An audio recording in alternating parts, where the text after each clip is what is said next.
इस बार मैं आपके लिए बर्फी की रेसिपी लेकर आई हूँ। अगर आपकी भी बर्फी परफेक्ट से सेट नहीं होती है या फिर ज़्यादा हार्ड हो जाती है, चाशनी बनाने में आपको बहुत ही प्रॉब्लम आती है, सही से आपकी चाशनी नहीं बन पाती है, तो ये वीडियो आपके लिए ही है। वीडियो के एंड तक ज़रूर से देखिए, मैं आपको छोटी-छोटी टिप्स और ट्रिक्स के साथ ये बर्फी बनाना बताऊँगी, जिससे आप पहली बार में इन बर्फी को परफेक्ट बना लेंगे।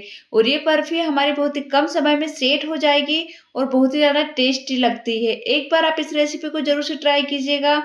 अगर ये रेसिपी अच्छी लगे तो लाइक, शेयर और सब्सक्राइब ज़रूर से कीजिए। तो चलिए बिना देरी किए इसे बनाना शुरू करते हैं।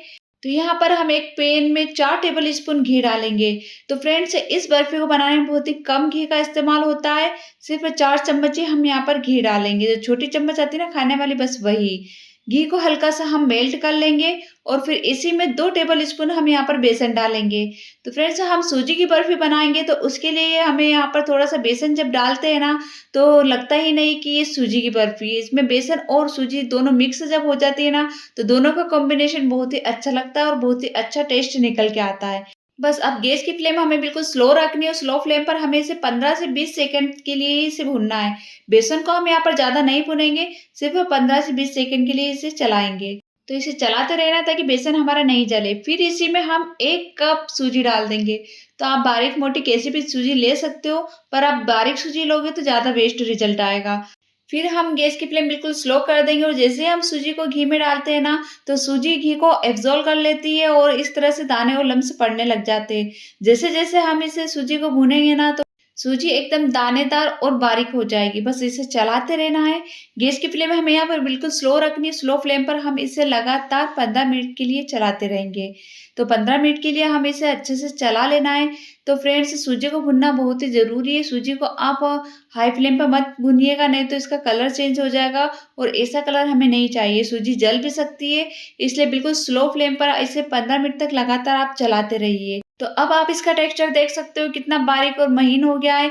तो सूजी को भूनते हुए लगभग 10 मिनट हो गए, तो इसमें हम 4 टेबल स्पून दूध डालेंगे। तो दूध डालने से क्या होगा कि जो हमारी बर्फी है ना, उसमें बहुत ही दानेदार टेक्सचर आएगा। दूध डालते ही सूजी हमारी फूलने लगती है और अलग-अलग इसके दाने खिल जाएँगे। तो अब हम इसे 5 मिनट के लिए और भून लेंगे। टोटल हमें 15 मिनट इसे भूनना है। तो इसे चलाते रहेंगे और दूध आप रूम टेम्परेचर पे रखा हुआ भी इस्तेमाल कर सकते हो, फ्रिज का रखा हुआ भी इस्तेमाल कर सकते हो। आप कैसा भी इसमें दूध को इस्तेमाल में ले सकते हो। आप गर्म दूध भी यहाँ पर डाल सकते हो, कोई दिक्कत नहीं है। बस थोड़े से दूध और थोड़े से ही घी से हमारी परफेक्ट बर्फी बनके तैयार हो जाएगी। फिर जैसे हम दूध को सूजी के साथ भून लेते हैं, तो 5 मिनट हमने और भुना था, तो मतलब टोटल 15 मिनट हो गए। बस इस टाइम हम यहाँ पर इसमें मिल्क पाउडर डालेंगे। तो गैस को हम बिल्कुल स्लो रखेंगे और 3 टेबल स्पून हम यहाँ पर मिल्क पाउडर डालेंगे। तो फ्रेंड्स, हम यहाँ पर ना ही ज़्यादा दूध का इस्तेमाल किया है, ना ही मावा, खोया कुछ भी हम इसमें ऐसा कुछ नहीं डाल रहे हैं। तो इस बर्फी के टेस्ट को और एनहांस करने के लिए हम यहाँ पर सिर्फ़ 3 टेबल स्पून मिल्क पाउडर डालेंगे। बस 2 मिनट तक हम इसे चलाएँगे और आप देख सकते हो कितना दानेदार खिला-खिला इसका टेक्सचर हो गया है। बस अब हम उसे अलग रख देंगे और फिर यहाँ पर इसकी चाशनी तैयार कर लेंगे। तो हमने यहाँ पर 1 कप शक्कर ली है। तो हमने 1 कप सूजी ली थी ना फ्रेंड्स, तो बस 1 कप ही हमें यहाँ पर शक्कर लेनी है और उसका हाफ हमें यहाँ पर पानी डाल लेना है। 1 कप शक्कर और हाफ कप पानी हम यहाँ पर डाल देंगे। गैस की फ्लेम अब हम हाई कर देंगे और हाई फ्लेम पर अच्छे से इसकी एक तार की चाशनी आने तक इसे पका लेंगे। तो जैसे ही शक्कर हमारी मेल्ट हो जाती है, हम यहाँ पर हाफ टी स्पून इलायची का पाउडर डाल देंगे। अगर आप इसमें फ्लेवर वाला बना रहे हो, तो आप यहाँ पर केवड़ा एसेंस भी डाल सकते हो या फिर रोज़ एसेंस भी यहाँ पर डाल सकते हो। 3 से 4 ड्रॉप से ही आप उसकी डालिएगा। मैं यहाँ पर कुछ भी नहीं डाल रही हूँ, सिर्फ़ इलायची का पाउडर ही मैंने यहाँ पर ऐड किया है, क्योंकि अधिकतर बर्फी इलायची के पाउडर से ही काफ़ी ज़्यादा टेस्टी लगती है। बस फ्रेंड्स, अब हम चाशनी को चेक कर लेते हैं। तो यहाँ पर चाशनी हल्की-सी ठंडी होने के बाद हम यहाँ पर इस तरह से चेक करेंगे, तो एक तार इसका इस तरह से बन जाना चाहिए। बस इससे ज़्यादा थिक तार हमें यहाँ पर नहीं चाहिए, नहीं तो जो हमारी बर्फी है ना, ज़्यादा हार्ड हो जाएगी। तो जैसे ही हल्का-सा एक तार बनने लगे ना, तो आपको डायरेक्ट चाशनी को सूजी में डाल देना है और जो सूजी वाली कढ़ाई है ना, उसे हम गैस पे रख देंगे। गैस की फ्लेम हम बिल्कुल स्लो रखेंगे। तो सारी चाशनी को हम यहाँ पर डाल देंगे और इसे चला लेंगे। तो फ्रेंड्स, आप देख सकते हो इसमें अभी लम्स भी पड़ने लगेंगे और ये थोड़ा-सा लिक्विड भी ज़्यादा ही ये पतला दिख रहा है। तो जैसे-जैसे हम सूजी को पकाते जाएँगे ना, तो ये चाशनी को अपने आप में एब्ज़ॉर्ब कर लेगी और थिक होता जाएगा। एक डो टाइप ये होने लगेगा। फिर हम यहाँ पर क्या करेंगे, 1 टेबल स्पून घी डाल देंगे। घी डालने से इसमें बहुत ही अच्छा टेस्ट आता है, तो आप 1 चम्मच घी लास्ट में ही ऐड कीजिएगा। तो घी से जो हमारी बर्फी है बहुत ही शाइनी बनेगी और बहुत ही अच्छे से सेट हो जाएगी। तो सिर्फ़ 1 चम्मच हमने यहाँ पर घी डाला और थोड़ी देर इसे और पका लेंगे, थोड़ा और इसे हम ठीक करेंगे। आगे मैं आपको चेक करके बताऊँगी कि हमें किस कंडीशन तक इसे पकाना है।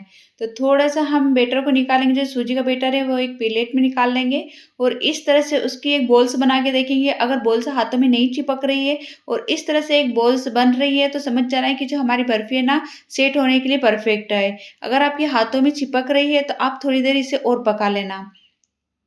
तो ये देखिए बॉल्स हमारी बन गई है। फिर हमने यहाँ पर एक स्क्वायर शेप में इस तरह का बर्तन ले लेना है। आप कोई से भी बर्तन में यहाँ पर इसे सेट कर सकते हो। ज़रूरी नहीं कि स्क्वायर शेप का ही लो। आप जो प्लेट आती है ना घर में नॉर्मली गोल शेप में, वो भी उसमें भी आप इसे सेट कर सकते हो। बस फिर हम इसे ऑयल या घी से ग्रीस कर देंगे और जो हमारा सूजी का बैटर है ना, वो हम यहाँ पर डाल देंगे। तो फ्रेंड्स, आप इसकी जो कंसिस्टेंसी है ना, वो ध्यान में रखिएगा। बस इतना ही थिक हमें यहाँ पर सूजी का बैटर चाहिए। फिर सारे बैटर को हम केक टिन में डाल देंगे। तो फ्रेंड्स, इससे ज़्यादा टाइट आप मत कीजिएगा, नहीं तो जो हमारी बर्फ़ी है ना, वो बहुत ही ज़्यादा हार्ड बनेगी। तो इसकी कंसिस्टेंसी का बहुत ही ध्यान में रखना पड़ता है फ्रेंड्स। फिर हम क्या करेंगे, स्पैचुला से इसे फैला देंगे।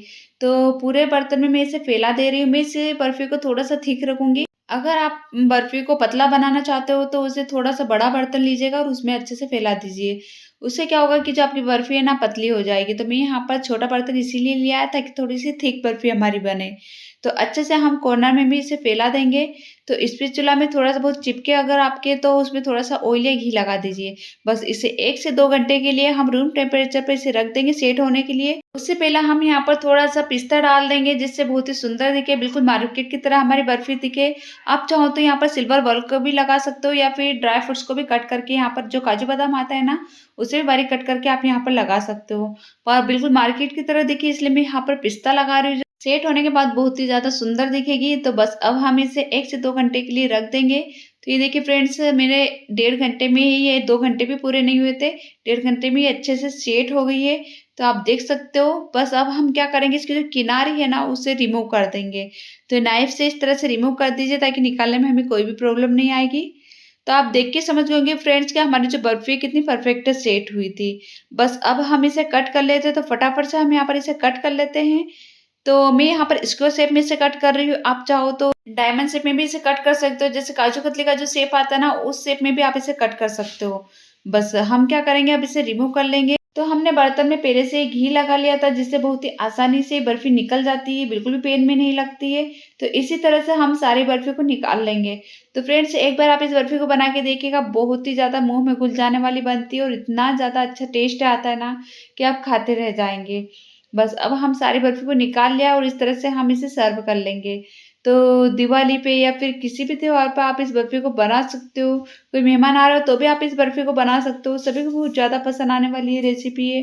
बहुत ही कम समय में बन जाती है, बहुत ही ईज़ी तरीका मैं आपके लिए लेकर आई हूँ। तो फ्रेंड्स, अगर आपको ये रेसिपी अच्छी लगी हो, तो मेरी वीडियो को लाइक शेयर ज़रूर से कीजिए। अगर आपको फिर भी कुछ समझ में नहीं आ रहा हो फ्रेंड्स, तो प्लीज़ कमेंट्स में ज़रूर से पूछिए, मैं आपका रिप्लाई ज़रूर दूँगी। और नेक्स्ट वीडियो आपको कैसी चाहिए, प्लीज़ कमेंट्स में लिखना। Thank you for watching my video.